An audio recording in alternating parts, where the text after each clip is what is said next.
Trade. Overview of trading plan and trading system. Trading plan. In a trading plan, everything is outlined, including why, when, and how it should be done.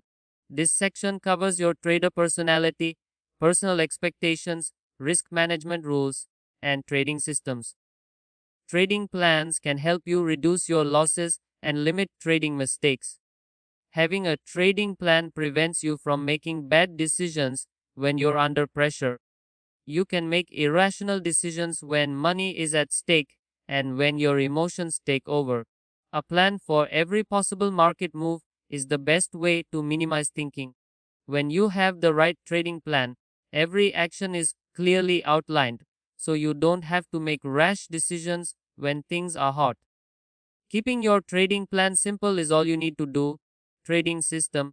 A trading system is a collection of rules for forming buy and sell signals that are objective and free of ambiguity or subjectivity.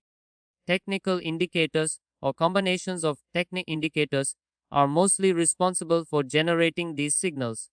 Risk management and profitability are the primary objectives of any trading system. Different parameters within each rule of the system are modified in order to achieve optimal levels of risk and reward. Systematic trading removes emotion from trading. For example, systematic trading will not place an excessively high risk trade as a result of frustration after a previous loss. It is not necessary to have the best system, but a good system is one that fits your goals, your time frame, your start capital, as well as your personality.